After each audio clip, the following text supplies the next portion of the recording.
Welcome. This is Pioneer Valley Writers Workshop. This is our open house and reading for the Manuscript Program. I'm Joy Balio. I'm the founder and director of Pioneer Valley Writers Workshop. And as we let you in, I am just going to share my screen very quickly to show you an initial image. This is our, just so anyone coming in can kind of see our initial, what we're doing here. This is the 10-month manuscript program. This is our open house and reading. I'm Joy Balio. This image is actually from our first ever open house and reading for the manuscript program.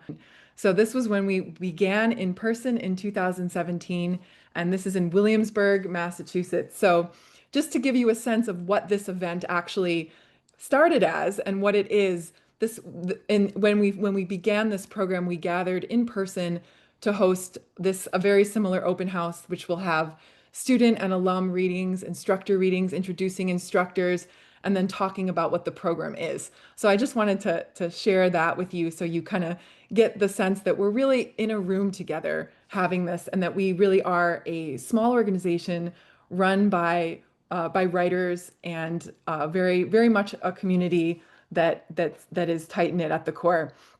So if you don't know who we are, Pioneer Valley Writers Workshop is a literary arts organization. We offer workshops, one-day classes, multi-week workshops, and the 10-month manuscript program is our longest running workshop program. So it's essentially at its core, it is a workshop. It's a monthly workshop, yet it has a lot of other elements that are asynchronous built into it. And we're gonna talk about what all those parts and elements are. But tradition has it for our open house is that we begin with our readings.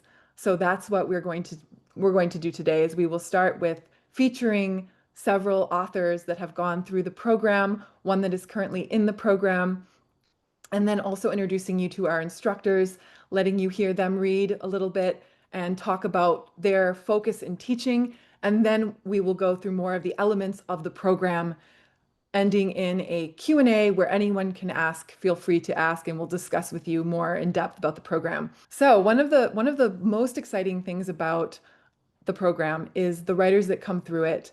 And before we move into that reading, I just wanted to highlight some of the writers that have come through this program and have books coming out in the world. So we are also very lucky to get to hear from these three writers, Laura, Mary, and Dawn. Dawn is currently in the novel first draft section of the program, but has a book coming out.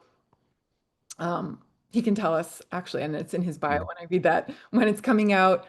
Mary Warren Foulk's memoir in poems came out this past summer, and Laura Venita Green's debut novel just came out this fall and is having a whirlwind tour.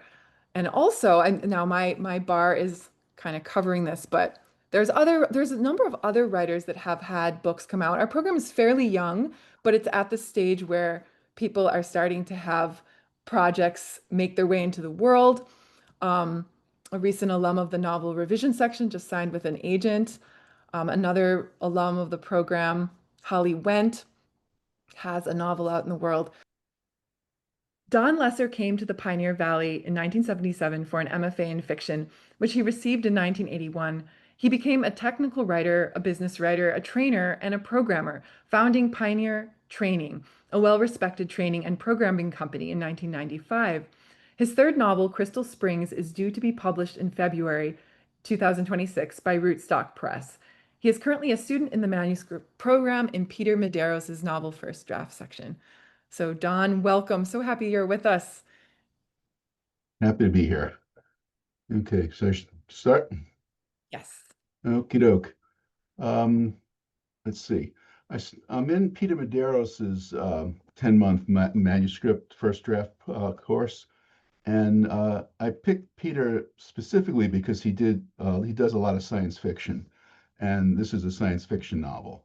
When I started looking at the pieces to read, I realized that the backstory and world building that I'd have to explain for any other section took longer than the piece. So what I'm going to do is read literally page one, chapter one, so that you know as much as any reader would know going into it. Okay, so this is chapter one, Awakening. I woke up on a cold metal table. Lying still, I took stock of my body. The aches and pains and familiarity of the old body were gone, like always. How many times have I died and woken up the next morning renewed? I've lost count. A lie, actually. This is number 8.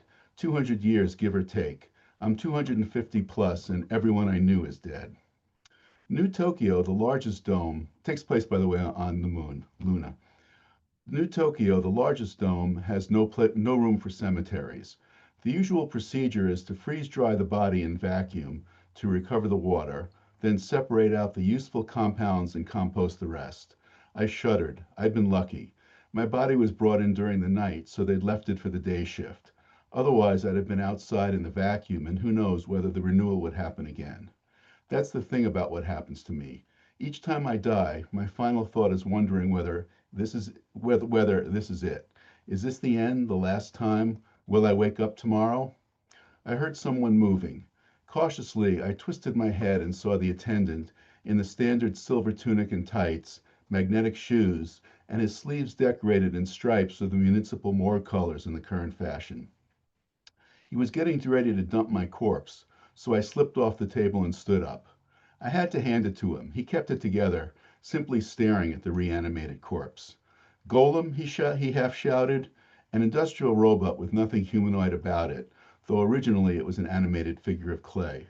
I'm no golem, I said. Then what are you? He asked. Good question. What was I really? A mistake. I must have been in a coma when they brought me in. No harm done. Give me my clothes and I'll be on my way. He tapped the screen. Paperwork says you were middle-aged and lasered. There was a hole in your chest. He gestured towards my torso. No holes. I heal fast, I said, looking around for a basket or a locker. You're not middle-aged, he said stubbornly. Low gravity, I said. It keeps you young. But he was having none of it. He grabbed a taser from his belt, so I launched myself into him. In lunar gravity, a 10-foot leap is nothing strange, especially without mag shoes to hold you down. The taser went floating away, but he grabbed me and we bounced, half floating in the air while he tried to pin my arms. I reached into my memory and got out the self-defense I'd been taught back on Terra all those years ago. 4 fingers in his stomach and he doubled over. I grabbed his head and tried for a sleeper hold, but he was bigger than me and strong. He threw me off and we each went rolling, bouncing off the floor. I hated to do it, but I grabbed the taser and pointed it at him. I'm going to leave now, I said, then remembered I was still naked. I need your clothing and shoes. Suitably attired, I pushed the door open. The shoes and the coveralls were too big, but it didn't matter. Better than too small. I stepped out into the corridor and then outside. I saw where I was, downtown, the oldest section of the dome, not too far from my apartment, and hopped onto the moving belt. I kept the taser. Thank you so much, Don. That was wonderful. Sure. Thank you. So next up, we have Laura Venita Green, who is the author of the debut novel Sister Creatures, and Indies introduced an October 2025 Indie Next Pick. Her fiction won the Story Foundation Prize and has appeared in the Missouri Review, Story, Joyland, and Fatal Flaw. Originally from Louisiana, she lives with her husband in New York City. She's an alum of the 10-month manuscript program in Blair's novel first draft section. Welcome, Laura. Hi, thanks so much for having me here. In addition to it being a fantastic program, it's just a really supportive community, and I appreciate the support. So my debut novel, Sister Creatures, has been out about a month. It came out October 7th. I'm going to call it a literary gothic read. It follows 4 women from the same small town in Louisiana and a supernatural entity named Thea that shows up in many forms throughout and looms over their lives. I'm just going to read the first page and a half. Not too long ago, the Thompson kids' dad sold the black walnut trees behind their house for timber, and now clusters of big, sad stumps spoiled the backyard. Tess was living with and caring for the Thompson kids, 10-year-old Miles and 8-year-old Minnie, while the Thompson mom recovered in some facility for broken down women, and the Thompson dad drove a long haul truck to try and pay for everything. During her first week on the job, Tess rummaged through the drawers in the master bedroom and came upon the receipt from the timber company, $787 for all of it. To Tess, that sounded like both a fortune and not nearly worth it. Now there was nothing to shade them from the early May sun already beating down and promising a hellscape of a summer. Miles acted as if the stumps were the best thing that had ever happened to him, and maybe they were. He was constantly inventing stump games that called for ever-increasing acts of physical prowess that Minnie couldn't match, which was absolutely his point.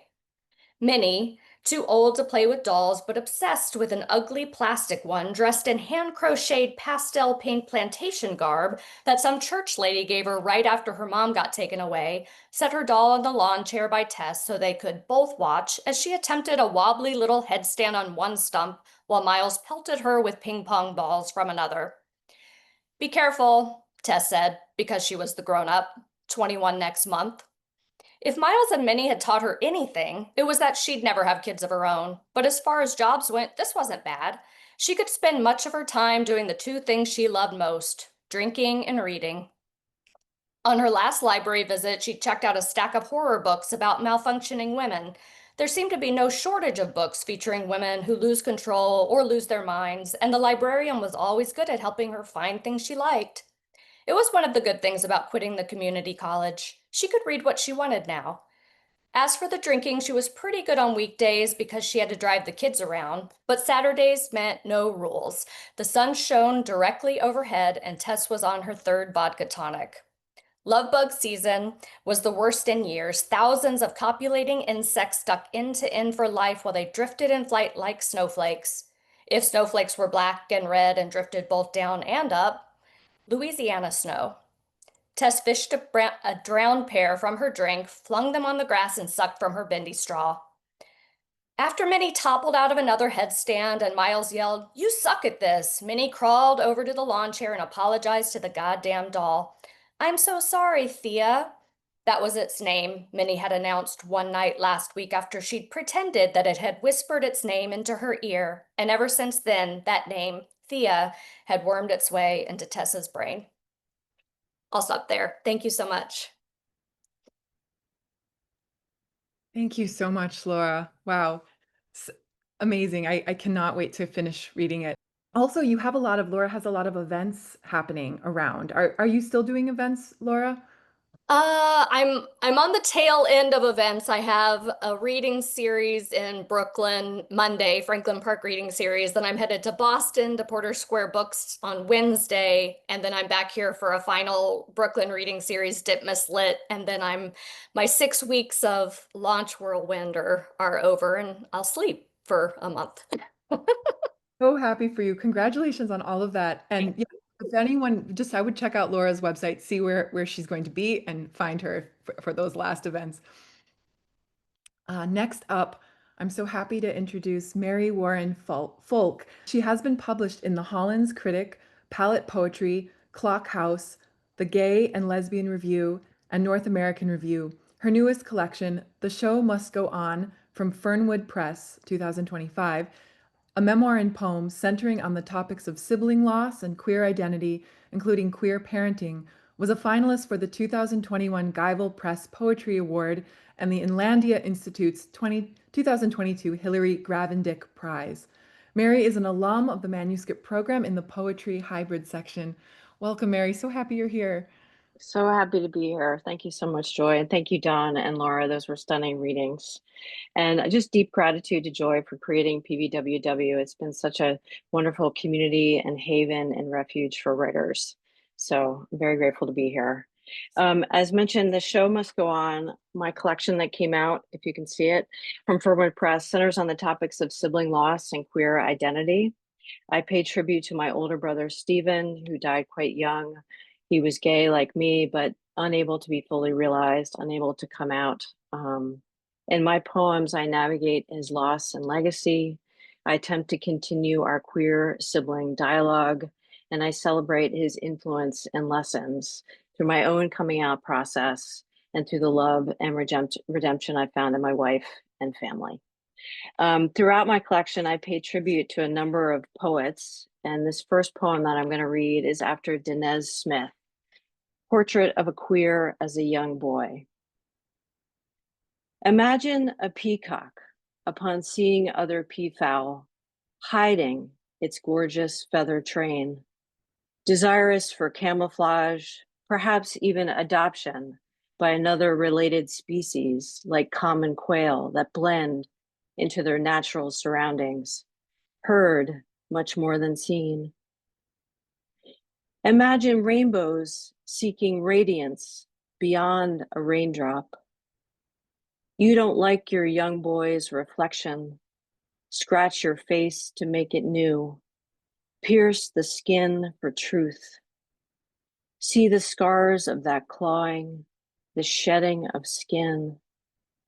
Behold what emerges, a seductive ocellus, so magnificent that eye of desire.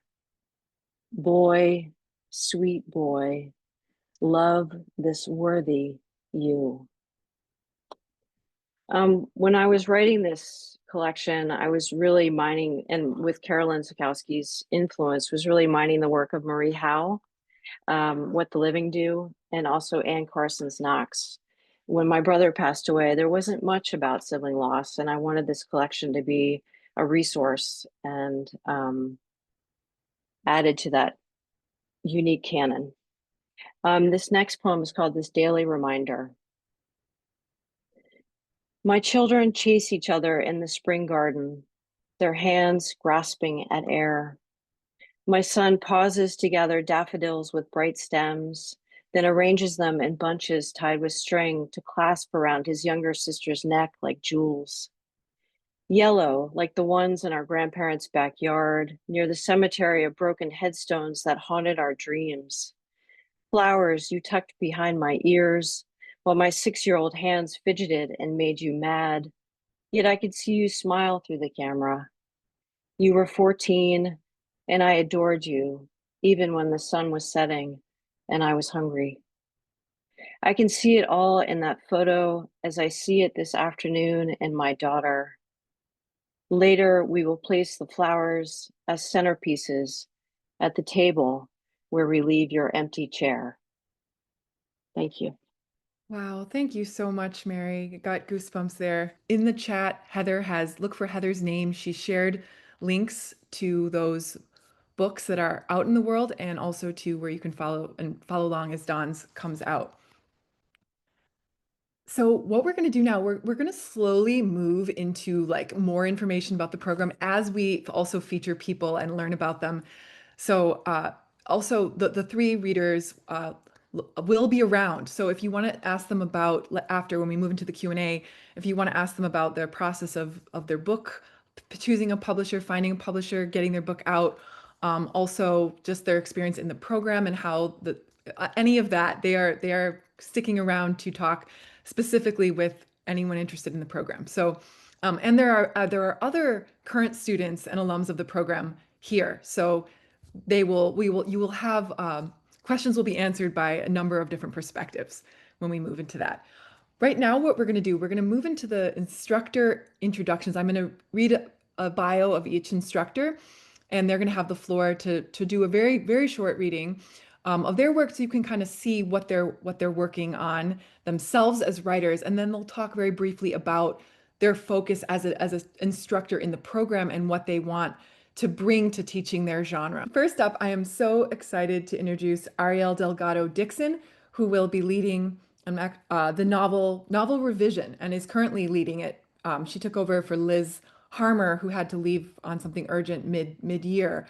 So Ariel is currently teaching that and will be also in 2026. Ariel was born and raised in Trenton, New Jersey. Her first novel, Don't Say We Didn't Warn You, was published by Random House in 2022. Her second novel, Sourland, is forthcoming from Random House in 2026.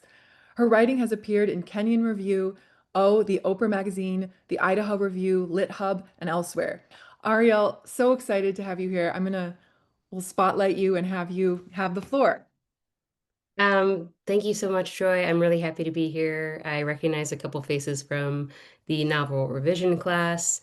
As Joy mentioned, I took it over this year from Liz Harmer, and I've been delighted at the opportunity to work on big projects over a longer period of time with students. A little bit about myself. I am the author of those two novels that you heard about. This next one will be out in June 2026, and I'll read a paragraph from that in a moment. But also, I am a creative writing professor at Smith College. I live here in the Pioneer Valley. And this has been, like I said, extra lovely to be able to spend more prolonged time with students, and I'm really looking forward to next year. You may hear some cat noises in the background or some hammering noises from housework that's being done, so it'll just be part of the texture of the reading. But I'm just going to read a quick paragraph from this novel that'll be out in June. I, as a novelist, like to write about communities on kind of the fringe of American life. I like writing and researching into subcultures, and like writing novels that are character driven about people who are sort of making their own meaning from the world. So this particular novel, Sourland, is about a off-grid marijuana farm in Northern California who are operating extra legally, let's say. And I'll give you just a quick paragraph here.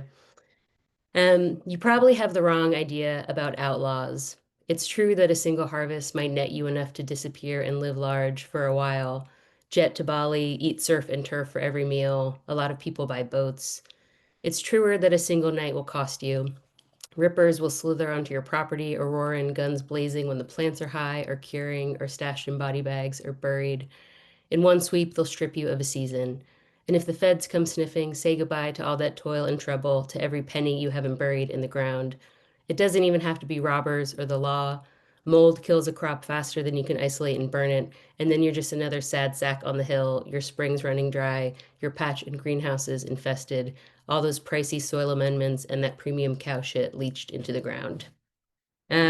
So that's just a teaser from this kind of novel. It's been a long process. Having worked on these two novels, I'm really excited to spend time with my students and think about how to tackle the big process of revision that comes when you've done what is maybe the hardest part in completing a novel. And now you have a huge stack of paper, ideas, things that you have cut that you want to add, and how do you navigate that? How do you sustain that practice? Like morale wise, technically. And then once we share those things in class, get that feedback, have accountability partners, and so on. What do you do then? What are the next steps that you take your novel on? How do you keep feeding it as you approach further revision? And what does agent querying look like? What counts and what does a polished manuscript look like? These are all sorts of things that we think about in class. Um, the last thing I'll say is I'm really big on thinking about structures of novels, thinking about how to embrace your own obsessions and weirdnesses, and finding a way to do that on a structural level that makes your work really sing. So we spend some time doing craft kind of exercises in addition to reading novels and talking about what's working. But sorry, I've got a lot of cat noises probably behind me. But I'll let Joy speak to more technical aspects of each course, but I look forward to the opportunity to work with you and take your novel through its next phase of life. So thanks.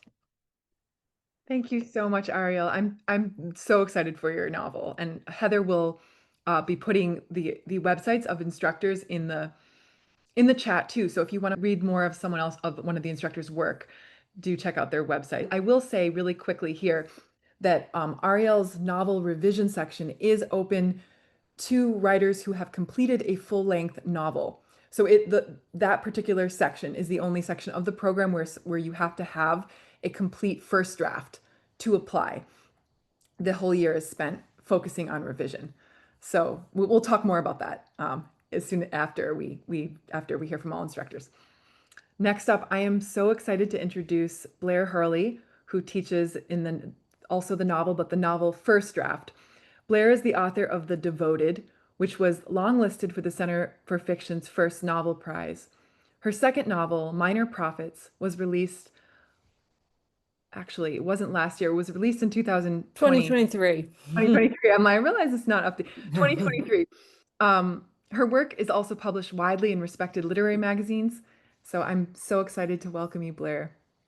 Thank you so much. I'm great to be here. I'm so excited to be teaching the novel first draft program again. I've taught it 2 years now. We're just finishing up my second year. So we always have a lot of fun, I would say, in our class. So I'll talk in just a moment about our ethic in the work, in the class and what our typical class looks like. But first, I'll read from my novel, Minor Prophets. It is a novel about a girl growing up in an apocalyptic cult. And so I thought I would just read a paragraph from the girl's childhood, along with her brother. So her brother's name is Henry. So I thought I'd read a paragraph or two from it.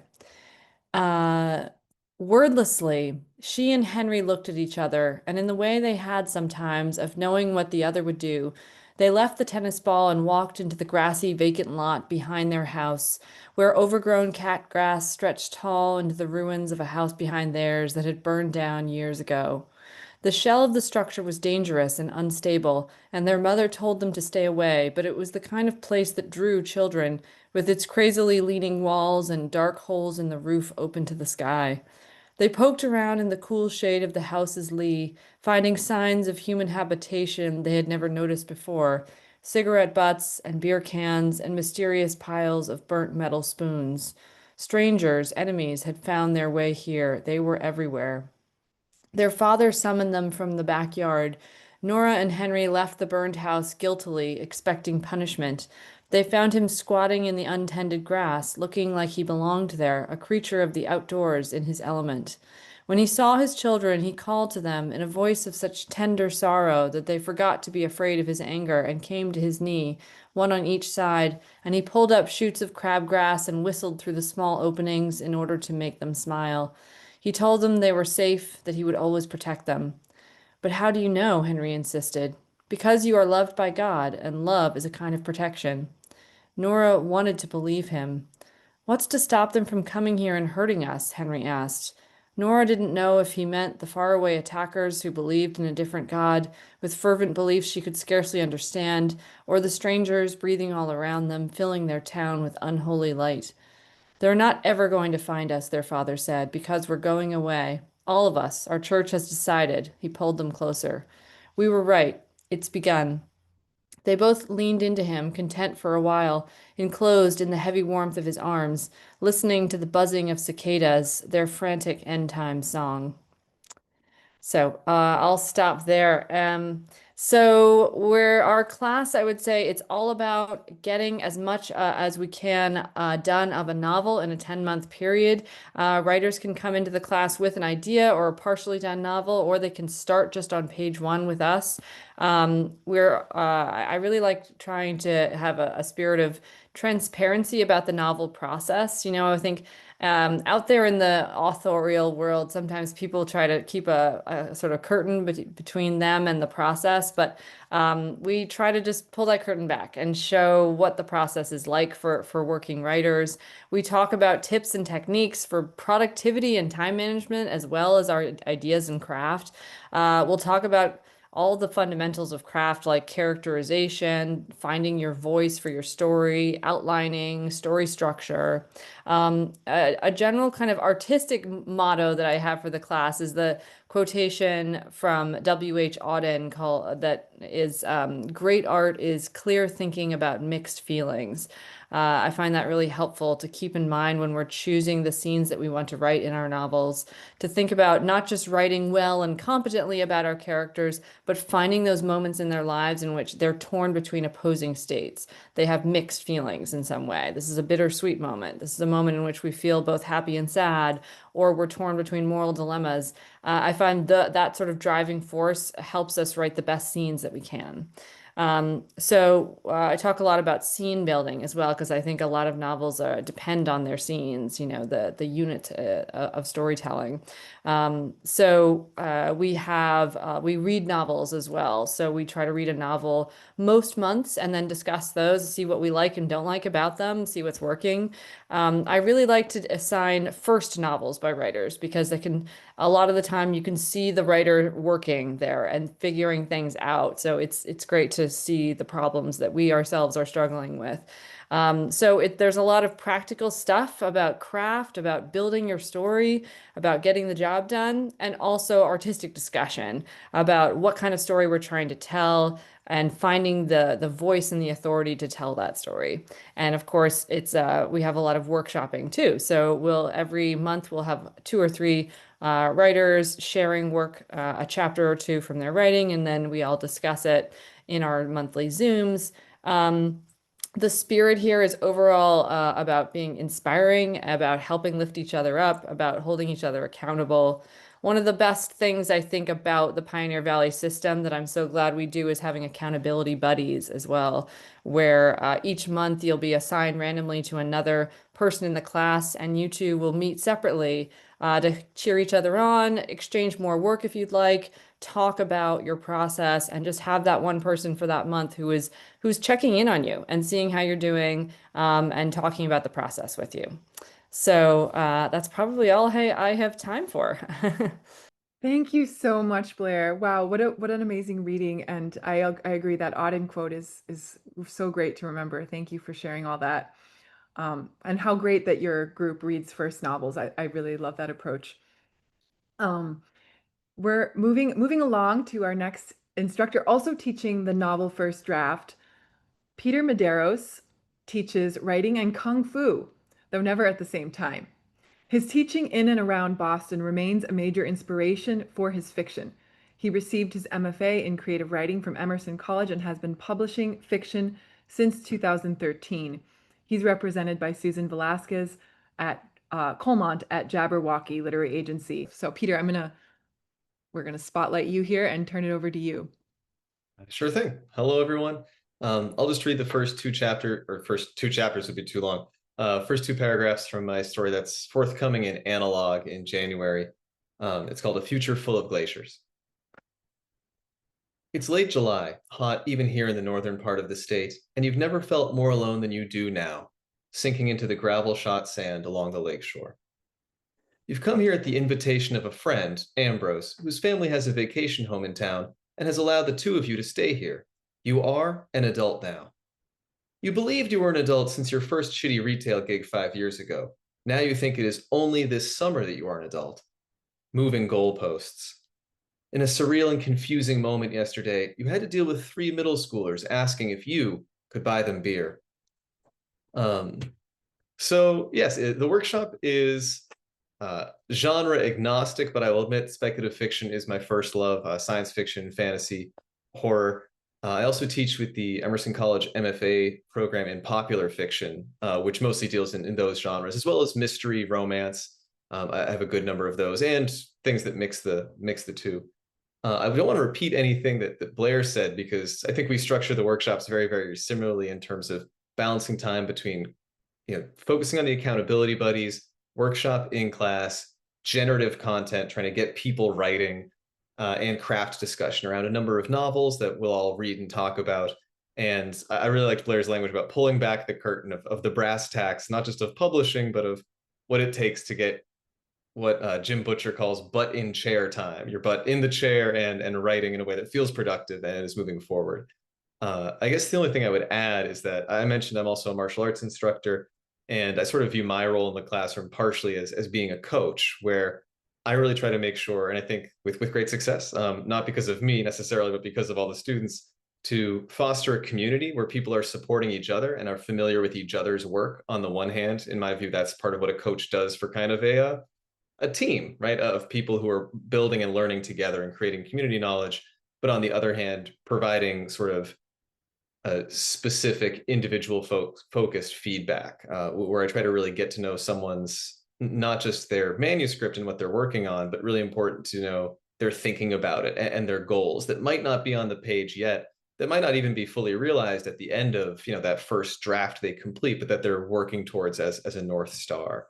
So it is just really valuable. What I see most from the program is folks who are able to create community ties and relationships that help keep them going in a generative standpoint, and to get feedback not just on the workshop pages that we submit, but kind of on their thinking about the novel, on the novel as a whole. Thank you so much, Peter.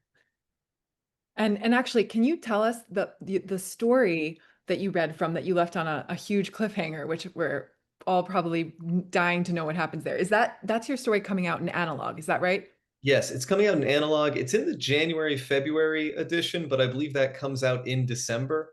They Okay. didn't ask me about how that works, but that is, I believe, how it works. Take note, anyone who subscribes to Analog, one of the best science fiction magazines out there, find Analog, read Peter's story. And can you say the name of it again? A Future Full of Glaciers. Wonderful. Thank you. Moving along to our next instructor who's joining the program for the first year in 2026, taking over the poetry hybrid section. Amie Whittemore, she, her, is the author of 4 poetry collections, most recently the chapbook Hesitation Waltz from Midwest Writing Center. She was the 2020-2021 Poet Laureate of Murfreesboro, Tennessee, and an Academy of American Poets Laureate Fellow. Her poems have won multiple awards, including a Dorothy Sargent Rosenberg Prize, and her writing has appeared in Blackbird, Colorado Review, Terrain.org, Pleiades, and elsewhere. She teaches creative writing at Eastern Illinois University. So I'm so happy you're joining us, Amie. Welcome. Thank you, Joy. And so lovely to get to know this community through this beautiful reading of students and alum and other instructors. I am just so honored and delighted to be part of the mix. So for the Poetry and Hybrid Manuscript 10-month program, we'll be doing a lot of what you've already heard instructors talking about, balancing that fine art of spending time writing and having that accountability, and in the exchange of ideas, be it ideas of like the big vision, as Peter was just mentioning, or what's happening on the page and how can we work with it. I think one of the main ways a poetry and hybrid workshop differs is that we have to take a more mosaic or collage-like approach, right? We're gathering pieces together and seeing how they fit together as well in a way that differs a little bit from longer form, like the novel. So we'll be reading some work by writers across genres, thinking about poetry, but also different kinds of ways of we might approach hybridity, be it hybrids between poetry and other texts or visual pieces in relation to text, or something that you come up with. As an instructor, I really like to center what my students need and desire. So I see this class as something we build together. I'll be providing like the foundation, but students are providing like the windows and drapes and the cute trinkets that we're going to put on the mantle of this house metaphor that I just came up with and hopefully is holding holding firm, right? So that's a little bit about how I'll approach the class. As for my writing, I am a bit of a magpie. I dabble in all of the genres, but poetry is my home genre. And I'm going to read the opening poem from my chapbook that came out this year, Hesitation Waltz. And this is a poem that has a little epigraph. It's called Ghost Pastoral, and the epigraph is from Anna Singh and her book, The Mushroom at the End of the World, Possibility of Life in Capitalist Ruins. And the epigraph reads, everyone carries a history of contamination. Purity is not an option. Wind collects the sound of bells, soft pearls of water sprouting on leaves. Stores of root vegetables soften beneath my touch. Lilac coating the back of my throat, I circle the past like hair loops a drain. The decrepit shed whose sagging roof still shelters me, less warning than spell. In glass-matted floors, rusted faucet, where the cows once gathered for water, where maples tossed their chimeras like confetti. Hovering like a hummingbird at the edge of my adolescence, the promise of a third Chicagoland airport, a shadow over the shed, the fields, this pasture, over what I thought was natural, our monoculture corn, drainage ditches, even the poison my father perfumed through the barn slats to kill the bees. I never experienced the world as anything but ruined and beautiful. And this is Minnow, who loves to interrupt me whenever I start talking to a screen. So she will be a participant in the manuscript program as well, and is now very tangled in my headphones and biting me. Hold on one second. We keep it interesting here in my house. Anyway, obviously my poetry is informed by a love of nature and place, also queerness, dreams, science fiction, and just general weirdness. So I really invite anyone who has a seedling of an idea that they might think doesn't work, or you can't write a poem about that, or you want to put weird things together in a hybrid manuscript, like that is what I'm here for, and I really welcome your vision into the class. Thank you. Thank you so much. I'm so excited to have you join the program. Next, moving on, we're welcoming a new memoir instructor for 2026, which I am so excited, and I'm so excited for everyone who gets to work with her. So Julia Morgan McKenzie went to Bard College before earning a master's in education at Harvard, and many years later, an MFA at Stone Coast. Her first book, The Bookkeeper, a memoir of race, love, and legacy from Swallow Press, 2020, published under her maiden name, Munemo, was called a carefully crafted memoir for all readers who care about family, connections, and legacy, and about multiracial identity in an increasingly complex world by Library Journal. Her essays have appeared in Electric Literature, The Masters Review, Solstice Literary Magazine, Inside Higher Education, and elsewhere. She's hard at work on her second book, a memoir about race, mid-motherhood, and anxiety. She directs the Williams College Writing Center and lives in Western Massachusetts. Welcome, welcome, Julia. Hi, thank you so much. Yes, my first book came out under my married name, and I'm just going to start by reading, and then I'll talk about how I'm going to approach the class, and I'll let you all decide what you want about the married name piece. So what I'm reading to you from is just the very first minute, the prologue of the memoir that I'm working on right now, and I'm just going to read you two paragraphs. It's late on a cold Tuesday in March, and I sit on a teal green couch in the living room of an old farmhouse at the end of a dead-end road, just south of the Vermont border, holding my phone in one hand. My kids, one a senior in college, the other a freshman, are in New York City, and according to Find My Friends, they're both where they should be. Julius is in his apartment in Alphabet City. George is in his dorm room in the West Village. But knowing their location doesn't stop the stories from spinning. Did Julius go to class today or stay home all day writing? Did George put Nietzsche down long enough to get out of bed and make a friend? Did one of them smoke a joint laced with fentanyl, and is he actually dead right now? How would I know? I take a deep breath and follow my husband's dot as it travels west from his favorite restaurant in a city in central New York, where he just ate a large meal and drank maybe more than one cocktail, to the college-owned house he's living in now during the week. I can't tell from the dot's steady progress if he's swerving out of his lane as he drives, though I have no reason to believe he has ever swerved out of his lane. He's had a big job at that college for more than 2 years now, and we've got our habits. Good morning texts, after dinner FaceTimes, one weekend here, the next one there. Tonight, there'd been a tense faculty meeting, and when he gets home in 10 minutes, he'll text to say he's exhausted and headed right to bed. Can we talk in the morning? I won't wonder. Maybe I'll be relieved. Not really in the mood for talking this late myself.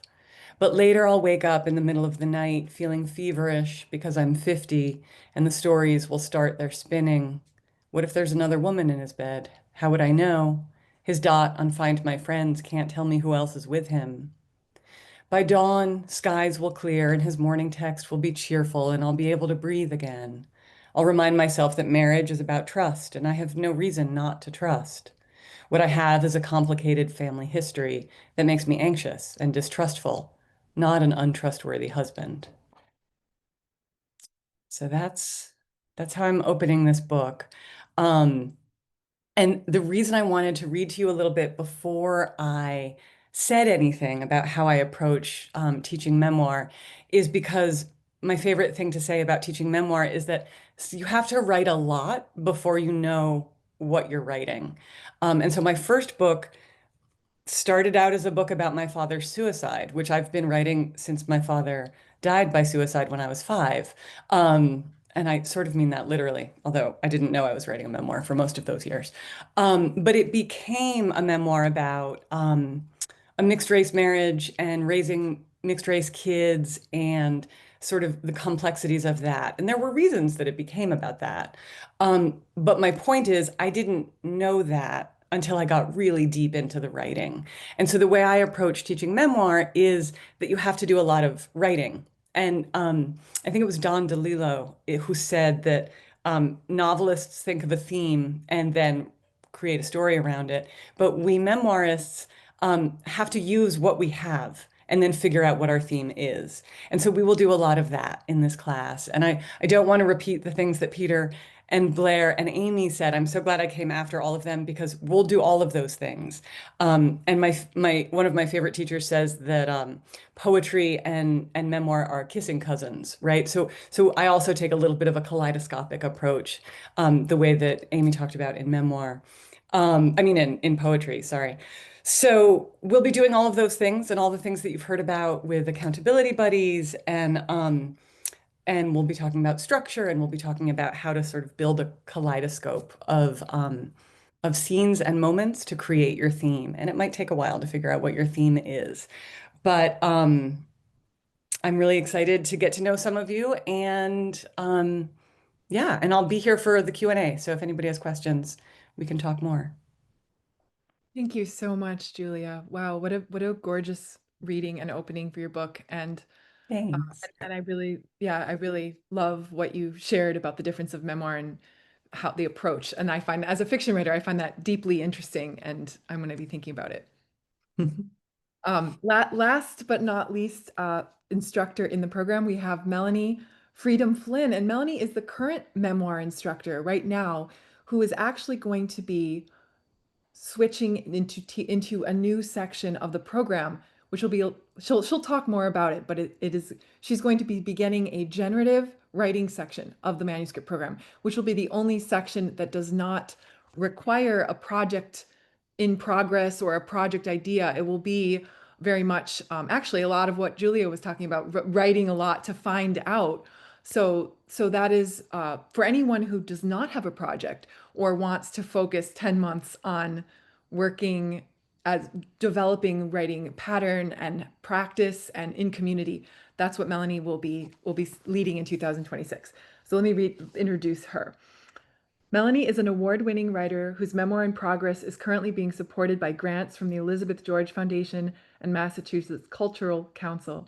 She's the recipient of a MacDowell Fellowship, Gerasi Artist in Residence Fellowship, Atlantic Center for the Arts Residency, and a Yaddo Fellowship, among others.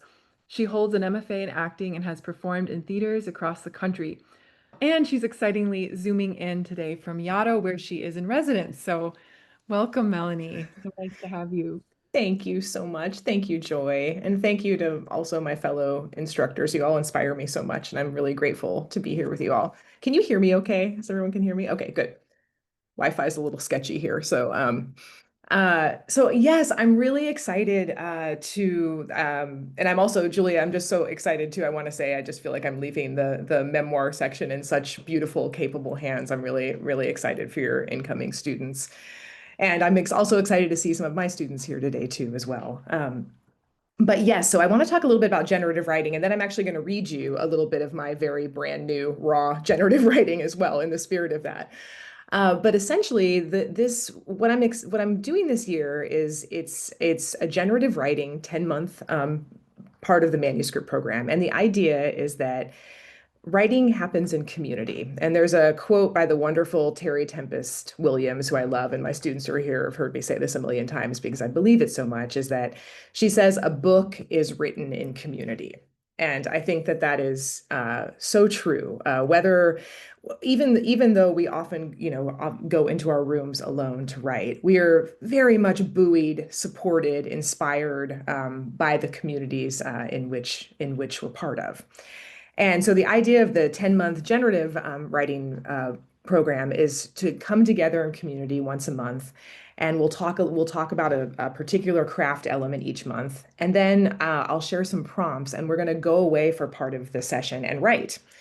And then we're going to come back, and anyone who wants to can share, and there's never any obligation to share. But what I will say is what tends to happen when you write with a timed writing and that you come back and share, something happens. We tend to say a lot more yes to ourselves when we're writing if we know that we're going to come back and share it within a very supportive environment.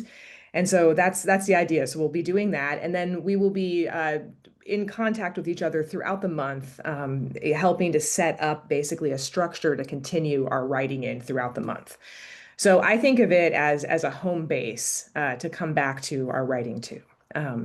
The other thing I want to say is generative writing it can be very powerful. It's a way that you can really, even if you don't know what you're working on, you can generate a lot of work. So I'm just going to share on my desk here. I've drug this pile of notebooks with me here to this residency. And these are notebooks I filled generative writing in a group that I'm part of.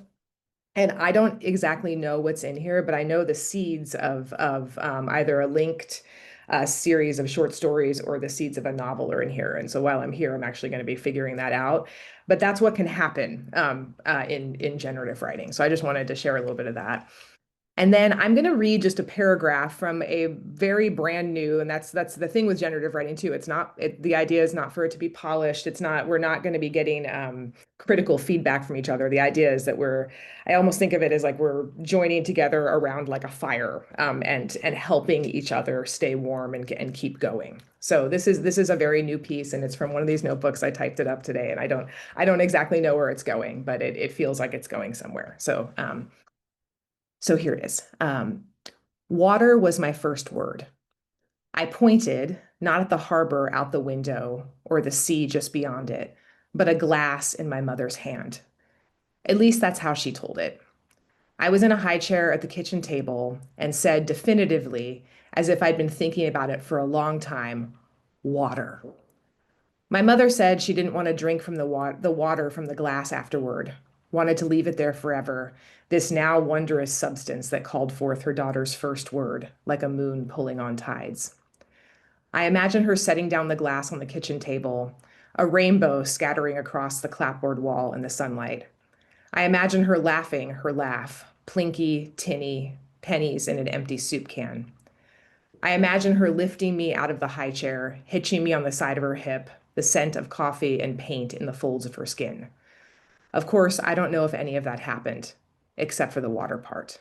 The water part, I know. Thank you, everyone. Wow, thank you so much, Melanie. I love that so much. And there's something so beautiful about sharing raw work, and but yours is just so good. But also I love what you shared about the generative writing section, and I'm so excited for it. I'm excited for the writers that get to be the first group that goes through the program, but with that focus. So thank you for doing that. So I just want to thank you all instructors. That is the end of our instructor section, but a lot of them are sticking around, and our readers are sticking around, and we have a lot of current students here. We're going to dive into Q&A really, really soon. So start thinking about your questions, and you can start putting them in the chat if you have them. Actually, I'm going to just revise that. What I'm going to do before you put questions in chat is I'm going to very quickly, within like 5 minutes, go over the main features of the program. Because what I want everyone to sort of come away with clearly is that there are features to all sections of the program that are the same. And I want that to kind of sink in a little bit. So there's the different focuses that each instructor brings, because everyone obviously is bringing their own interests and focus and passions and assigning the books and the readings that they choose, and they're bringing their individuality to their teaching. But there are core elements to the program that are consistent across all sections. So what I'm going to do right now, it's on our website also, so you might have already seen it, but I'm just going to very quickly go over what those features are. So that we can just kind of be clear that this is what the manuscript program in any section offers, and then we'll open up to Q&A. So this is sort of the basic idea. Our manuscript program has these 5 sections, And we have heard from the instructors in all of these different sections. Each section contains the same program features. Something to do also, if you haven't, is to check out on our website the outline that each instructor has created for their particular section of the program, because each month in the program, each month in the 10 months is focused around a particular craft topic, and that is created by the instructor. So I'm not telling Pioneer Valley Writers Workshop is not imposing that. That's what the instructor has chosen to teach and to how to present their genre, the topic, and what topics out of the many that could be shown, what topics will be focused on. So I would check out the outline. It's very revealing as to what the focus of the class will be, or of that group will be. Like, for example, Blair's and Peter's both teaching novel first draft, but their outlines, what craft topics they go through, is a little different. So that is something to visit. This is from a write-in, one of the features of our program. So everything we do right now is on Zoom. So we've had writers in the program joining us from all over.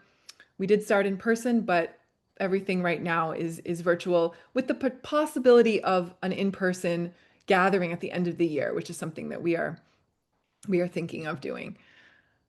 So these are the features consistent across all sections of the program. So monthly workshop, all sections have a 3-hour monthly meeting live on Zoom, and that's with everyone in that group. So the groups are limited to 10 writers. They sometimes are a little bit less than that, but usually it's a group of like about 10 writers meeting everyone. And that is something that is like the core of this program, is just showing up for the monthly Zoom meeting. And the days that the different sections meet is listed on the website by the description. Virtual classroom space. So all writers in each section will be part of a virtual classroom space. Google Classrooms. It's very easy, and we do an orientation to help people get a hang of it. But it's essentially a message board where people can kind of stay in touch, and also the place where resources are shared. It's also the place where writers upload their work for workshop. So it's the hub and sort of central meeting space of the class, but it is in a live space. So it is an asynchronous part of this program. But it's where stuff is shared, where stuff is uploaded, where connection happens throughout the month. So you heard some of Blair and Peter and others talking about this accountability buddies.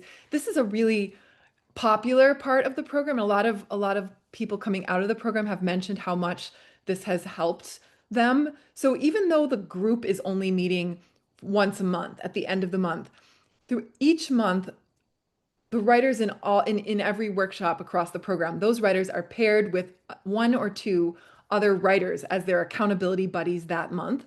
So it's someone that so like whoever your accountability buddy is that month, that is someone you are touching base with and checking in with. And some instructors give a small assignment to accountability buddies, like check in with your accountability buddy and share like 3 pages of your work. So there's it's basically a little extra way that writers in the program are held accountable. And and basically you are meeting with your accountability buddy. You're kind of coordinating. So you're figuring out, do we want to talk on the phone? Do we want to meet on Zoom? Maybe we're in the same area and we could get coffee. So that is very much it's very much writer led, but it's assigned by the instructor, and those assignments are posted in the Google Classroom every month. So that is one of the features that all sections have. Monthly reading assignments. So again, in each workshop section, your instructor will be assigning monthly readings, both books and shorter, maybe craft essays. Every section does read full books. So, and the schedule of that might vary according to instructor, but you will be reading, as Blair mentioned, like you'll be reading first novels in her workshop. You'll be reading memoirs in Julia's workshop. So you'll be reading along the lines of also illustrating the topic of the month. So this is something, monthly craft talks and writing exercises. This is something that is every month after your 3-hour meeting of the group. there is new materials uploaded by the instructor in your Google Classroom. So that includes a craft talk on the topic and different exercises to help you that month. So there's materials fresh and new in the Google Classroom every month that relate to what that month's topic will be, and also to the work that people are doing. So instructors will be obviously aware of what the work you're doing, and so they will tailor things to the group. And if someone is, if it looks like a lot of people in the group are playing with point of view, then perhaps one of the craft talk would focus on that, or an exercise on point of view would be put into the Google Classroom. Generative write-ins are something that we began this year. So this is a program-wide thing. So every month there are multiple generative write-in sessions where everyone across the program gathers to write generatively together and in response to prompts. And it's led by different instructors in the program, as well as TAs, when we will very likely have TAs in the program again this coming year. So it's essentially a generative session, time to write together, to work on projects together, and then to share and connect and meet people across the program, as well as meeting the instructors that are teaching the other sections. This is something that we are definitely going to be doing more this coming year, 2026. Special program events for the writers in the program, including panels with agents, where we're in the process of getting together a larger panel with multiple agents. We had a really successful single agent presentation just recently, a couple months ago, resulted in a number of writers signing with an agent. So we definitely, that was a very positive experience. It was also very informational, and a lot of writers, there's a lot of different paths of publication or non-publication that writers in the program want to pursue, but we want to provide information about those different paths. And then our end of year readings for the different workshop groups, which is an opportunity to be part of a public reading that we open to the public. We have publicity for it, and we open it to everyone, to our community. Our community is very supportive. So a lot of other PVWW writers attend that are not in the manuscript program, and it's always a really exciting, special time. And writers can invite their family, friends, partners, children, whoever you want, to sort of see what you've been doing. And kind of sometimes as writers, we have to kind of prove to the people in our lives, like, this is what I do, and it's actually really serious, and look at all these other amazing people also doing it with me.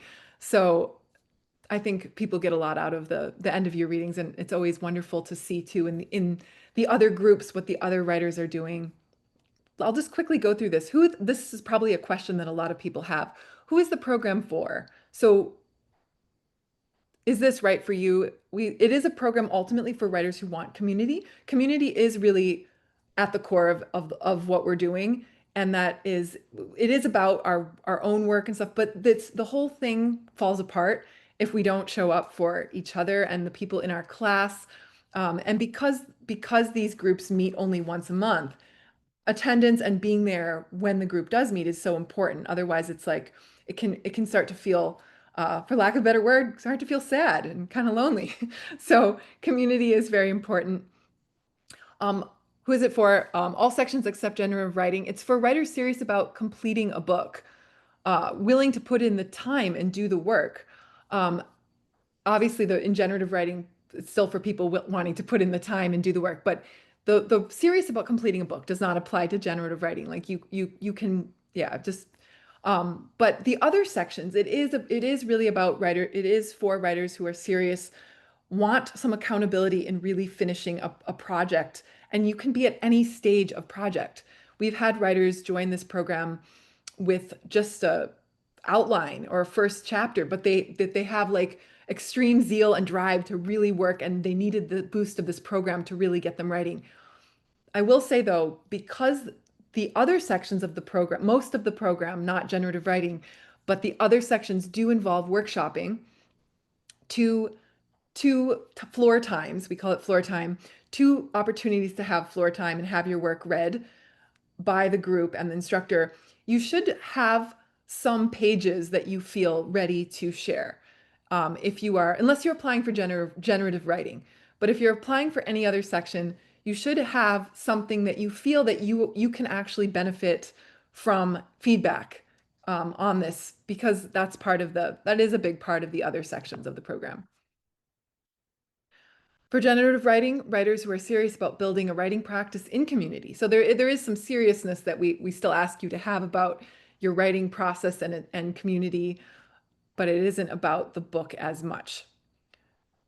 Writers who want perspective. Oh, I have a typo there. Writers who want different perspectives on and craft, guidance, and learning. So sorry about that. I'm not even clear what I was trying to say exactly.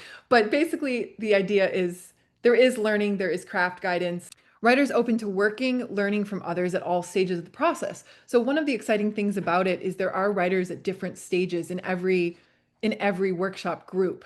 And we've had people with MFAs in the same group as people who are just starting out, but they shared a deep drive to work on their projects and to get paid, to really grow as writers. So openness to learning from your classmates. If you have more experience, openness to still being part of the group and sharing what you can. So the program is great for writers who want accountability, who want some deadlines, but also a lot of self-paced work.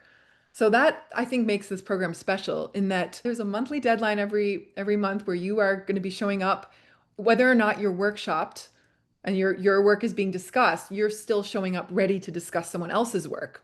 So that is a monthly deadline that happens. And then there's the accountability buddies. There's sort of a little soft deadline with connecting with your accountability buddy that month.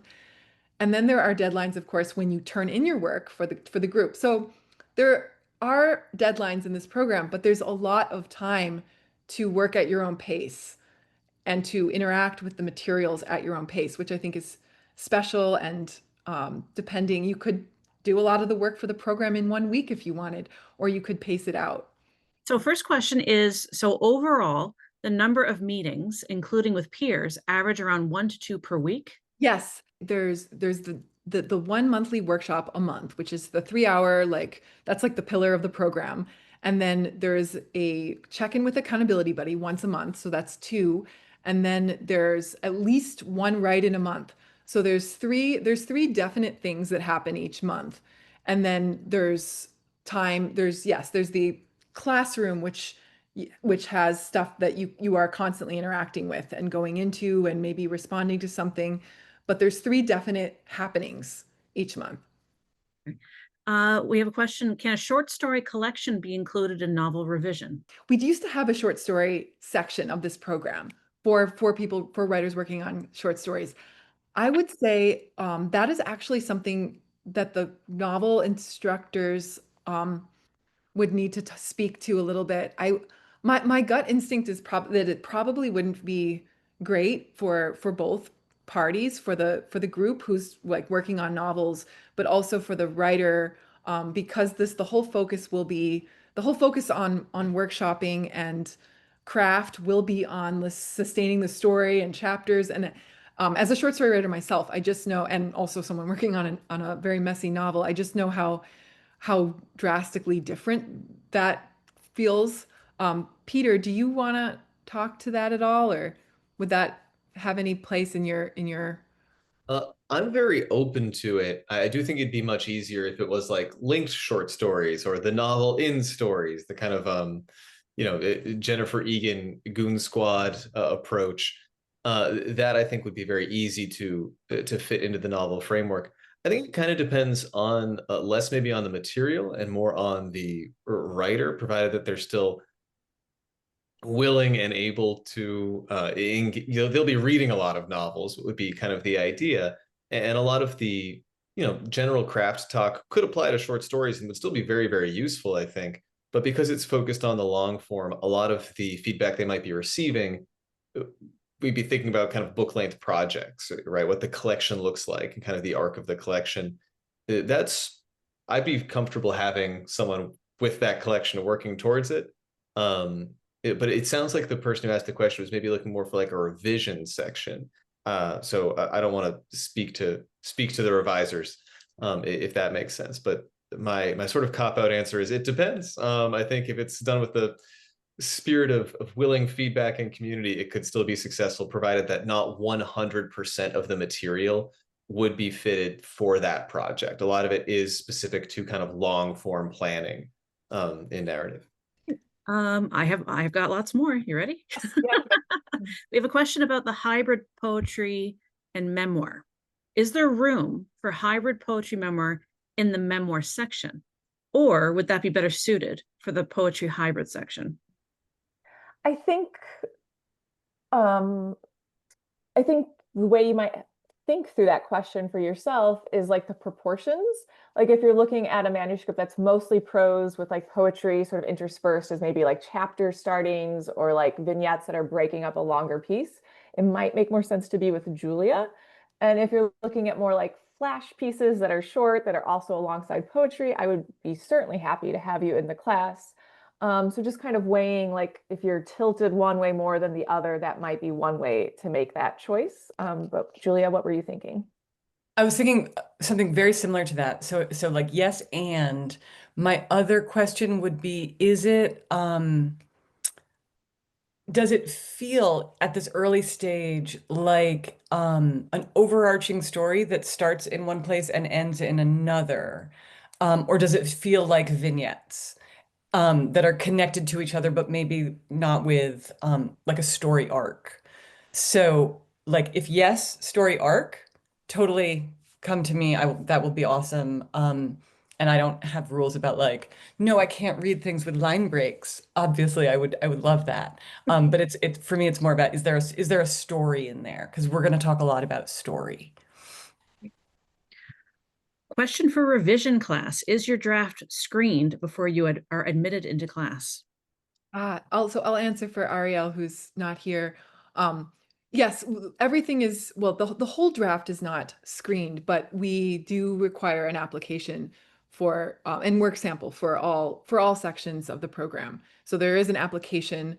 There is also an explanation, like a summary of what your project is. And if you haven't already seen the application, there's quite a few little short answer sections having you describe what you're working on, what your goals are, what your project is, even what this work sample is. So so that is, yeah, that's the, but we do have a fairly intensive application screening for that. If somebody's interested in nonfiction, where would they go for nonfiction? So this is our first year where we actually don't have a nonfiction section. We are possibly going to offer that section if there's enough interest. So it isn't something that is currently on our application or even on our website, but we're kind of in a limbo state with that. It's always been a bit where there hasn't been as much interest in that section, and there's always been a little bit of confusion sometimes between memoir and nonfiction.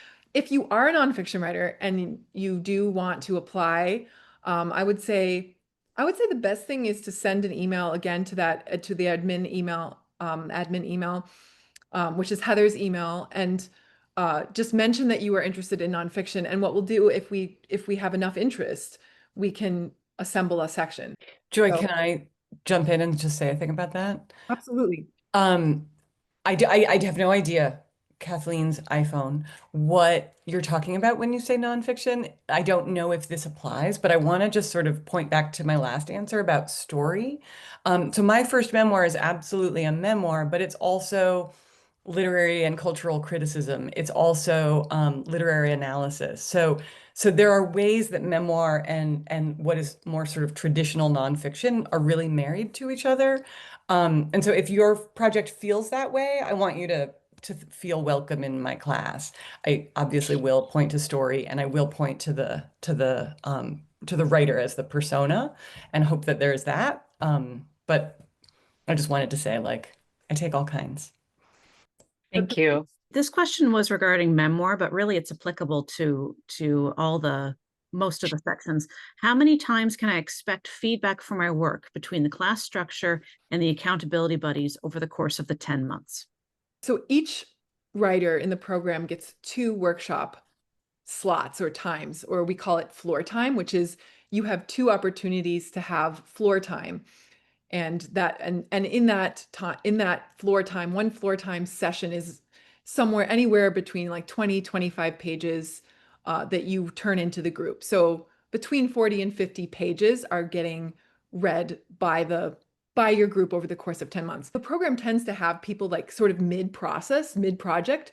So I do think personally that any more than that would get kind of, would actually be hard and sort of counterproductive, and that the program, the workshopping is like the pillar of the program, but it's also just one thing of like accountability to finish the project. Peter, you want to chime in on that? Yes, I will say, yeah, I want to just echo what Joy's saying. The floor time, the workshops are the pillar of the program, as well as the accountability buddies, which is sort of, instructors, at least, I think we're all here to kind of negotiate with that and to coordinate accountability buddies and talk about how it's going. But I know some folks do get together, more often than that. I know some accountability buddies have a great month and want to continue and kind of double up on accountability buddies next month. The main thing I want to add, though, is that a lot of the programs, I think a lot of sections feature like optional writing exercises or writing, prompts that are fully generative. And it doesn't need to be generative. If you're in the middle of your manuscript, a lot of them are focused on like, find an argument scene in your novel, find the climactic scene of your novel, find the low point for your main character, for a main character in your novel. And kind of, I read all of those and try to provide at least a little bit of feedback. So there's kind of the built-in stuff, and there's also like a small component that is like a little bit up to the folks in the program. Kind of the more you put in, the more you do get out of it when it comes to feedback. I think is how I'd frame it. But that's also true with every aspect of the program. Kind of the more you put in, the more you get out of it. Let's see. What's the process for accepting applicants? What are we looking for?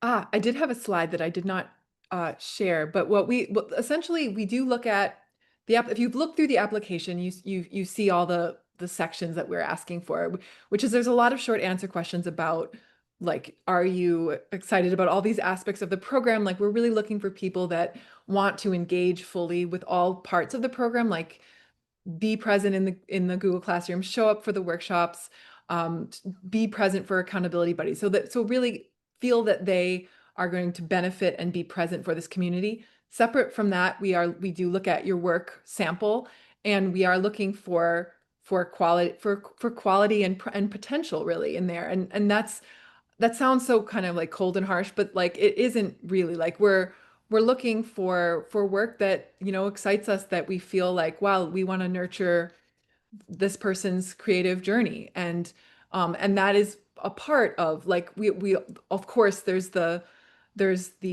drive of the person, where we're really kind of looking at all of that. We're looking at how much this person wants to be here and would benefit from this, and how much they feel this is going to really help their work. And then we're also looking at the work, and are they someone that really that would fit also in this group of people that we're assembling. So we think really holistically about all the writers that are going to be in each of these sections, and we try to put people together with others where we think there's synergy between the projects. I just want to give a shout out to Peter and Amie, who are answering questions in the chat, which is awesome. But I wanted to just read, if anybody's not actually looking at chat, because somebody asked about reading assignments, and if they're the same for everyone in the program, or are they tailored uniquely towards the writer. And I just want to read, Peter mentioned, I can't speak for everyone, but most of the books are decided by the instructor for the class to read and discuss together. On the other hand, I'm always ready to give recommendations specifically to students if they're looking for them. And Amie added, to echo Peter, I'd assign some collective reads, but, questions. But also give folks space to select their own readings and share their findings with others, or as a group, we can decide if there's something we want to read together. So that's great, thank you. This is a good one, actually. This would be an Amie question. Will assigned readings for Poetry Hybrid be provided digitally, or will there be additional costs associated? Yes, and I did respond in writing. Most of it will be PDFs or online available texts.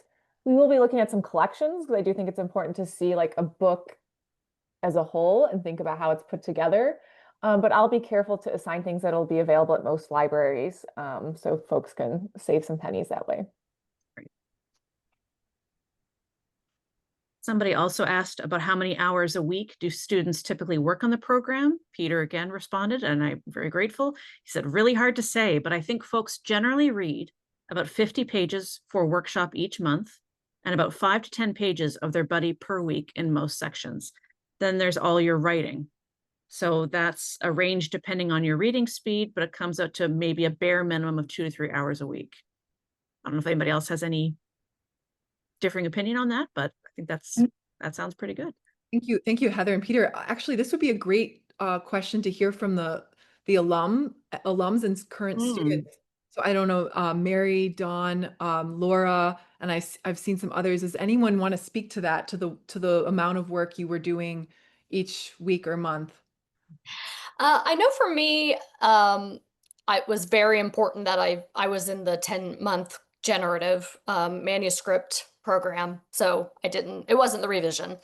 And it was very important to me to have a practice. So I was working on my own writing 90 minutes a day during those 10 months, but that's obviously how much time you want to spend on your own writing. And then, of course, the 50 pages to prepare for workshop. You're reading one novel a month, and then you're getting with your accountability partner. So because I was spending so much time on my writing, I was probably on average doing about 5 hours a week, unless I had a deadline coming up to turn my own work in, and then it would be more than that. I see Mary nodding too. The 5 hours sounds accurate. That's right. That's about right. And it's really what you want too, because I think so much generates out of the community. So, your accountability buddies, I sometimes met with my accountability buddies every week, and so we generated more pages to meet each other in that goal. Or somebody comes up with an article that we should all read, or a craft essay, or a collection that we should look at. So it's so generative in so many ways. So it's but I would say on average at least 5 hours. I would spend probably the week before each workshop, I would read over the two floor time sample, sections. And usually I'd read those twice because I need to read something twice just to understand it. So it's hard to say how much per week because it varied, over the course. Peter was also very good about providing extra stuff to read, which he always labeled as optional. So it wasn't like you had to read 3 or 4 stories a week or something. But I'd say there's a lot of, and also ignoring your own work, which could be anything from 10 minutes a day to, 70, 3 hours a day or something. So yeah, I would just say it's something that you take seriously and, you apply it seriously. Before you do the next question, Heather, I just want to say that the workload of this program, it is there, it is real, and it does take time. And look what Peter said though, like if you do put in the time, you're giving yourself 10 months to really be as serious a writer as you can, and to do as much as you can toward both advancing your own craft and your writing, but also being part of a writing community that will probably continue even after this program. So I know people are continuing and meeting with each other after, and there is such an incredible link, I can't emphasize this enough, between community and knowing other writers and working together on these things that we do and finishing those things, versus someone kind of solitarily having no connection, no community in the writing world, and maybe all your day job people are not writers and no one understands. So I know that I would not be able to really finish things if it wasn't for fellow writers that are working along with me. Heather, before you ask Layla, do you want to add something? Layla is a current student in the memoir section. I think that you can't say specifically what it is you're going to do or not do per month. For instance, I'm a big reader. I read a lot, but I would say you should count on reading at least 150 pages in a book a month. And then there's, of course, a lot of articles and videos that came with the program that to do it well, although it said recommended, I read them and I watched because I wanted to know, where is this going? Am I going in the right direction? My writing depended on, I don't do daily writing. I do it by mood or whatever. So some weeks I would write like 100 to 200 handwritten pages, and some other weeks I might jot like 5 pages. So I think you have to count that you're going to put a lot, but you can also space it based on what's happening in your life, you know? You can do a lot certain times. Of course, before workshopping other people, there's a lot of reading. And I would read pieces 3 times because it's best to read them 3 times before you really decide to make a comment that's educated and to write something that the other person will understand that you have really put an energy into it and it's worth their time as well. So I think you could say that it's not a daily load, but there is a load that you have to kind of budget depending on your life, and your structure. Thank you, Layla. That's very helpful. Heather, are there any other questions coming in? Yes, a couple. This is a question actually for Melanie and the generative writing. Where was that? Will prompts and materials in the generative section focus more on fiction, or would creative nonfiction also be welcome? Yes, it will be across all genres. So there'll be prompts that will be appropriate for any genre, whether it's fiction, memoir, poetry. I do right now. I'm doing and will continue to do a weekly generative writing class that runs in 6-week sections, or I'm sorry, 8-week sections. And we've got people that are doing all kinds of different things. So it really, there'll be prompts for everyone. So I'm seeing, again, I appreciate very much people stepping in and answering these questions, both alum and instructors. We've actually had quite a few answers already in chat. Here's a good question, actually. This might be an Ariel question, which is, are young adult middle grade novels welcome in the revision section? I know we have had them in the past in novel revision when Liz Harmer was the instructor. So I am going to say that yes, I don't see a reason that they wouldn't be, because kind of like what Julie was saying, like if it has if you have a complete manuscript and it's a full story and there's an arc and we're talking about these elements, characters, and I see that would be probably fine. I know there's been YA novels in novel revision before. I don't know. You asked a question. I'm trying to think again. What was the question? Oh, I asked about anything you want to, well, I asked if there were questions for anyone who's in the program currently, or things that in the program that you want to share, things about the program that you. Right. Well, I'm still in the memoir class with Melanie, and I'd say the quality has been very high. Melanie's work is amazing, excellent, and the quality of the materials that she had given for us to read, and whether articles, books, videos has been really good, and it's been amazing. And I've done 2 courses with Melanie before with the prose writing. And also, I loved that. So I think she would be fantastic in the generative section. So I just want to say that I've enjoyed it and I've benefited. Unfortunately, the last 2 months I've had crises. I didn't put as much time into what I'm doing, but that doesn't mean I'm stopping. It's just, and Melanie's been encouraging. So I think that we just we need to take our clues from the leaders. And also, like Peter said, what you put in is what you get out. It's, you're going to learn a lot. You're going to do a lot if you invest in it. But thanks. I've enjoyed it. Thank you so much, Layla. And thank you, Melanie. And thank you, instructors, for all the work you do.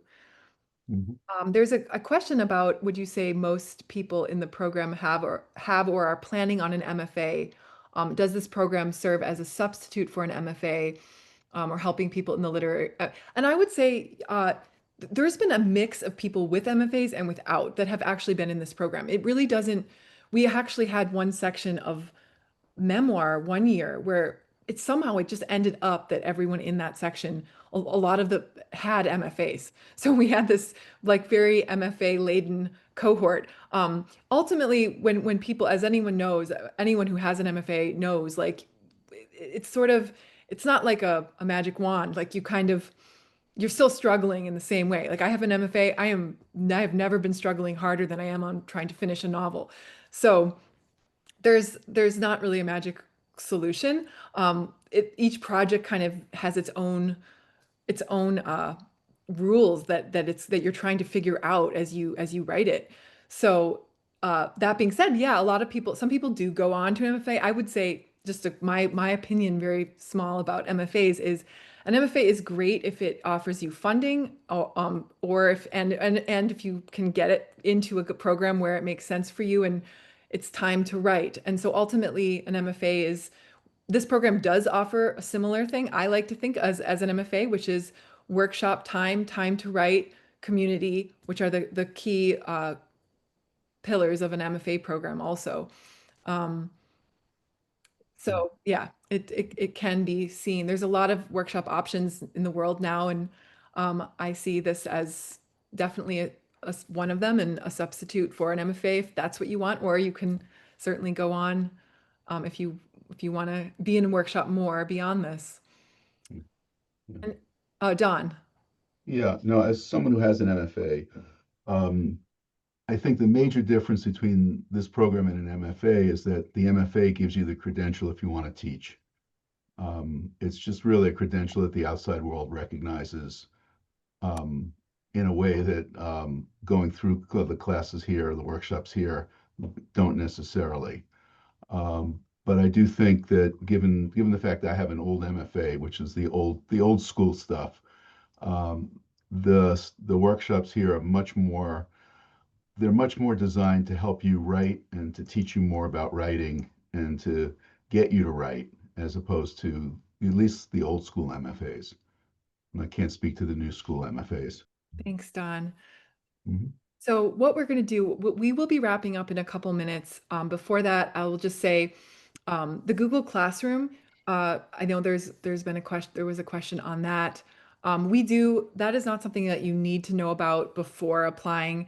It is very user friendly. If you can email and exist in the modern world, you shouldn't have a problem. It's very user friendly. We do offer for accepted students, we do an orientation on that too in February, right before the program starts. So we walk you through all of that. About writing samples, I'll just quickly say that there really isn't any definite rule about what to include as your writing sample. The only one is that it really should be in the genre that you're applying to be in. That usually tends to happen. And also, if you have any pages of the project that you will be working on that you feel good about, that would be good also. That's just extra helpful if you have like an opening page or two from that project that you would want to work in. That would just allow us to better put you into a section where, like, say there's a bunch of writers writing about like mythical worlds or something, and we're like, then we can kind of know what your project is about more. We can help you be in the right section more. So I would say as much as you can do that, that's great. But again, also the rule for any application, just apply with your best work, with your strongest work. So if you find that your strongest work is not your current project, then it's really up to you. I would say still apply with your current project, where we are not really in the business of if you are demonstrating that you are a good fit for this program, we want you to be in the program. And so while not everyone does get into the program, because there's a high acceptance rate. So we are trying to make sure that writers that really want to be here do get to be here. We are going to wrap up in a second, but the very last thing I'll say is that applications are currently open. So you can go to our website, pioneervalleywriters.com or .org. The Manuscript Program page is where you want to end up, and you will see links to the application. If you have been in the program before and you want to apply again, there is a separate application for returning students. And the reason it's a little bit shorter, and it also takes into account what section you have been in, And it also gives you an opportunity, something that we are doing next year, which is asking past students if they're interested in being a TA in the program. So that is an opportunity, I will say, open to anyone who has gone through the program, who does want to be involved in it still, but in a slightly different way, with a little bit more responsibility, but also very much a participant. So you'll see that at the bottom of the returning student application. So if you have questions about that, definitely email me. But yes, applications are open through December 20th. That is the deadline, December 20th this year. And the timeline after that looks like January is when you will hear back from us. Do give us the full month of January, because oftentimes there's we do need at least a full month to kind of make decisions and figure out where everyone is. So you will hear back from us by the end of January. And the last, I want to say just a big thank you to everyone. Thank you to our readers. Really, like, you guys are doing such incredible work, and I cannot wait to get my hands on your books. Mary, thank you. Laura, thanks. Dawn, I'm excited for all of I'm excited for your book, Dawn. And instructors, yes, thank you so much for teaching with such heart and soul, and being here to share all that you do, and your both your creative work and your teaching expertise and ideas. And I'm really excited for the writers who get to work with you this coming year. And also, Heather, thank you so much for being behind the scenes and helping out so much and fielding the questions. So, and lastly, everyone who is here, thank you, people who are interested in the program, and writers, and current students. I just want to say there's a lot of you that we haven't heard from, but I see you in the audience. Bruce, David, Clark, thank you so much and others that I'm not calling out because there's like multiple pages here. But I thank you for being here in support of the program and all that we do.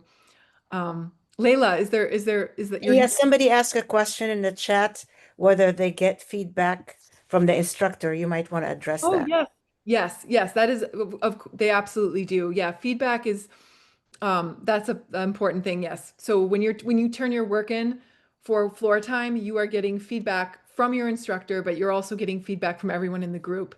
And we go over all the details of how feedback happens in that before the workshop starts. There's a lot of logistics about commenting on people's work, and your instructor will go over that with the group too. But there is feedback from the group and from instructor, and you will be giving feedback also. So you are a feedback giver.